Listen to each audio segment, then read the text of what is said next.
नमस्कार साथियों और भाई क्या हाल है। स्वागत है आप सभी का आपके अपने YouTube channel bound to education में।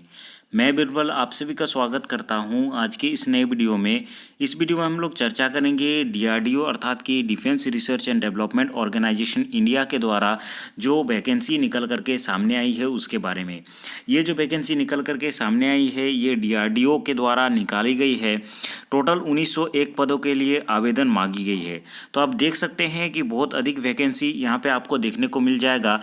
इसमें जो आपको वैकेंसी मिलती है वो अलग अलग सब्जेक्ट के लिए अलग अलग आपको मिलती है।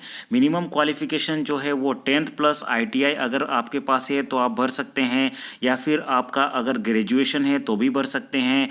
अगर आपने बीटेक किया है, BE किया है या फिर PG किया है तो भी विभिन्न प्रकार के पोस्ट के लिए आप आवेदन कर सकते हैं। जो भी मुख्य बिंदु हैं उसे हम लोग जानते हैं इस फॉर्म को भरने से पहले, ठीक है।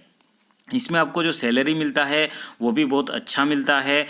आपका जो फॉर्म फिलअप में पैसा लग रहा है अर्थात कि आपका जो फीस रखा गया है वो भी बहुत अधिक मिनिमम रखा गया है। ऊपर से अगर आप वुमेन या फिर PWD या फिर ST/SC कैटेगरी से बिलोंग करते हैं तो आपको फॉर्म फिलअप में किसी भी प्रकार का पैसे या फिर किसी भी प्रकार का फीस सबमिट करने की आवश्यकता नहीं है। जनरल प्लस OBC के लिए जो फीस रखी गई है वो मात्र 100 रखी गई है। तो कोई भी स्टूडेंट इसे अफोर्ड कर सकते हैं और इस फॉर्म को भर सकते हैं, ठीक है। इसका जो फॉर्म फिलअप डेट है वो नीचे दिया गया है, आप ऑफिशियल नोटिफिकेशन में देख सकते हैं। इसका जो फॉर्म फिलअप है वो शुरू हो चुका है 3 सितंबर से। इसका जो लास्ट डेट है वो 23 सितंबर अर्थात कि 23 सितंबर इसका लास्ट डेट रखी गई है। तो इस डेट को याद रखेंगे, 3 सितंबर से इसका जो फॉर्म फिलअप है वो शुरू हो चुका है। लास्ट डेट याद रखेंगे 23 सितंबर तक इसका फॉर्म फिलअप चलेगा। अगर आपने अभी तक इस फॉर्म को सबमिट नहीं किया है तो आप इसे भर सकते हैं आसानी से, ठीक है। और लास्ट डेट 23 सितंबर से पहले आपको अपना फॉर्म जो है वो सबमिट कर देने हैं। सबसे पहले हम लोग देखते हैं अलग अलग जो पोस्ट है उसमें किस प्रकार की वैकेंसी निकल करके सामने आई है। तो सीनियर टेक्निकल असिस्टेंट के जो वैकेंसी है इसमें नॉन मिनिस्ट्रियल या फिर नॉन गेजेटेड ये जो वैकेंसी है मुख्य रूप से इसमें ग्रेजुएशन मांगी गई है। अलग अलग सब्जेक्ट के लिए अलग अलग वैकेंसी है।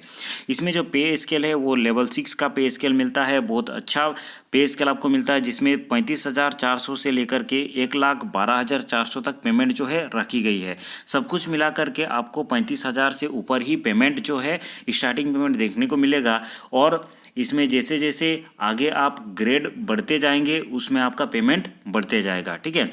एज लिमिट जो रखी गई है इसमें 18 से 28 वर्ष के बीच में रखी गई है, जिसमें ST/SC OBC और PWD कैटेगरी के लिए आपको कुछ कुछ छूट जो है वो देखने को मिलती है, ठीक है।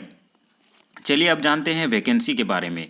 जैसे कि अगर आप एग्रीकल्चर में BSc डिग्री लिए हैं तो आप एग्रीकल्चर का फॉर्म भर सकते हैं। ऑटोमोबाइल इंजीनियरिंग का फॉर्म भरने के लिए आपको डिप्लोमा इन ऑटोमोबाइल इंजीनियरिंग या फिर मैकेनिकल इंजीनियरिंग डिग्री होना आवश्यक है। बॉटनी के लिए आपको BSc डिग्री इन बॉटनी होना आवश्यक है अर्थात कि बायोलॉजी बॉटनी से अगर आपने ग्रेजुएशन किया है तो ये फॉर्म भर सकते हैं। केमिकल इंजीनियरिंग के लिए आपके पास डिप्लोमा इन केमिकल इंजीनियरिंग होना चाहिए। केमिस्ट्री के लिए आपको BSc इन केमिस्ट्री ऑनर्स होना चाहिए अर्थात कि अगर आपने केमिस्ट्री ऑनर्स में BSc किया हुआ है तो आप इस फॉर्म को भर सकते हैं। सिविल इंजीनियरिंग के लिए आप लोग को डिप्लोमा इन सिविल इंजीनियरिंग होना आवश्यक है। इस प्रकार देख सकते हैं विभिन्न प्रकार के कैटेगरी के लिए आप विभिन्न प्रकार के जो सब्जेक्ट है उसके हिसाब से अपना फॉर्म फिलअप कर सकते हैं। कंप्यूटर साइंस के लिए BSc इन कंप्यूटर साइंस मांगा गया है।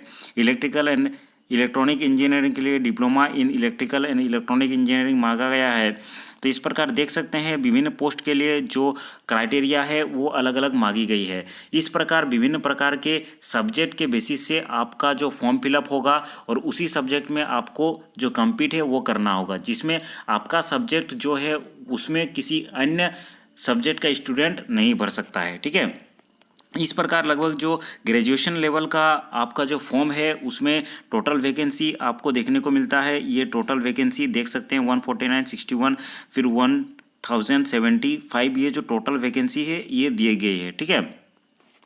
आगे जो टेक्नीशियन जिसमें आपको नॉन गेजेटेड नॉन मिनिस्ट्रियल जो फॉर्म है उसके लिए आपको मिनिमम जो मांगी गई है क्वालिफिकेशन वो ITI plus ITI plus 10th, ठीक है, 10th प्लस ITI जो है वो मांगी गई है, जिसमें आपको पे स्केल मिलता है लेवल 2 का 19,900 से लेकर के 63,200। तो इसका भी पेमेंट स्केल बहुत अच्छा है, ठीक है। तो आप देख सकते हैं विभिन्न प्रकार के पोस्ट के लिए अलग अलग वैकेंसी है और अलग अलग जो क्राइटेरिया है वो मांगी गई। मिनिमम क्राइटेरिया याद रखेंगे, 10th प्लस आपको ITI होना आवश्यक है, ठीक है। ये मिनिमम जो वैकेंसी है उसके लिए आपको जो टेक्नीशियन ए का वैकेंसी है इसके लिए मिनिमम क्राइटेरिया है।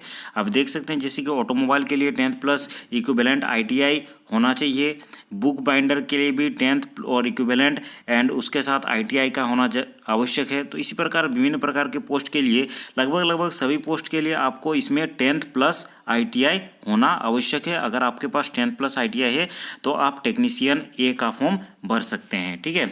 इसमें टोटल वैकेंसी जो आपको देखने को मिलता है वो आप देख सकते हैं, ये टोटल वैकेंसी आपको यहाँ पे मिल जाएंगे, ठीक है। आगे मुख्य बिंदुओं को देख लेते हैं कि किस प्रकार आप अप्लाई कर सकते हैं, ठीक है। तो देख सकते हैं अगर आप अप्लाई करना चाहते हैं तो 3 सितंबर से 23 सितंबर के बीच में DRDO के ऑफिशियल वेबसाइट drdo.gov.in पर जाकर के अपना फॉर्म जो है वो सबमिट कर सकते हैं, ठीक है।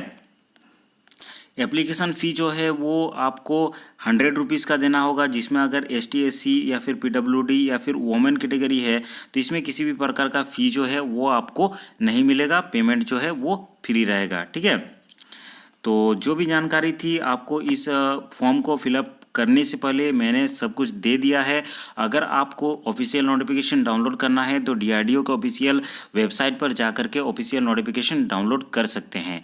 इसी प्रकार विभिन्न प्रकार के जॉब इन्फॉर्मेशन के लिए आप हमारे चैनल को सब्सक्राइब कर सकते हैं। साथ ही अगर आप विभिन्न प्रकार के कॉम्पिटिटिव परीक्षाओं की तैयारी करते हैं तो आप चैनल में जाकर के प्लेलिस्ट को विजिट कर सकते हैं, जहाँ पर आपको विभिन्न प्रकार के कॉम्पिटिटिव परीक्षाओं से संबंधित वीडियोज़ देखने को मिल जाएंगे। धन्यवाद इस वीडियो को देखने के लिए। अगले वीडियो में हम लोग फिर मिलते हैं।